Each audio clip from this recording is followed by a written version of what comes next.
दोस्तों, इस कहानी के पीछे का तर्क अगर आप समझ गए तो आपका मन काबू में हो सकता है। पहली बार जब मैं इस कहानी को सुना तो मुझे इसका तर्क समझ नहीं आया, लेकिन इसका भाव प्रेरणादायक है। एक बार महात्मा बुद्ध किसी नगर से गुजर रहे थे।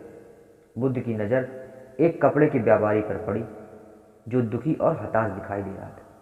बुद्ध चलकर उनके पास गए और पूछा कि भंते, तुम इतने उदास क्यों हो? अगर तुम मुझे अपनी चिंता का विषय बताते हो तो मैं तुम्हारी कुछ मदद कर सकता हूँ। कपड़े के व्यापारी ने बुद्ध को प्रणाम किया और उनको अंदर बुलाया। उस व्यापारी ने कहा कि जब से मेरी पत्नी की मृत्यु हुई तब से मेरे घर पर मेरे छोटे बेटे की देखभाल करने वाला कोई नहीं है, इसलिए मैं हमेशा इसको अपनी दुकान पर लेकर आ जाता हूँ। लेकिन मेरी दुकान पर आने वाले हर ग्राहक की पगड़ी को उछाल कर यह फेंक देता है। कभी कभी उनका झोला उठाकर बाहर फेंक देता है। मैंने इसको बहुत समझाया, डांटा भी, लेकिन यह समझता ही नहीं। इसकी इस हरकतों की वजह से मेरे सारे ग्राहक खुद को अपमानित मानकर वापस चले जाते हैं। बुद्ध बोले, मैं तुम्हारी सहायता कर सकता हूँ, पर तुम मुझे वचन दो कि जो भी मैं करूँगा तुम उसमें दखल अंदाजी नहीं करोगे, ना ही कोई प्रश्न करो। व्यापारी बुद्ध को वचन दे देता है।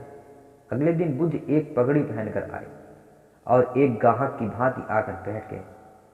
व्यापारी का बेटा आया और बुद्ध की पगड़ी को उछाल दिया। महात्मा बुद्ध मुस्कुराए और कहा, बहुत अच्छा, जाओ उस पगड़ी को वापस लेकर आओ। वह बच्चा दौड़ कर गया और पगड़ी लाकर बुद्ध को दे दी। अगले दिन बुद्ध एक कुल्हाड़ी और लकड़ी लेकर आए। उस लड़के ने फिर से उस पगड़ी को उछाल दी। बुद्ध ने लड़के को कुल्हाड़ी और लकड़ी दे दी और कहा, जाओ इस लकड़ी को काटो।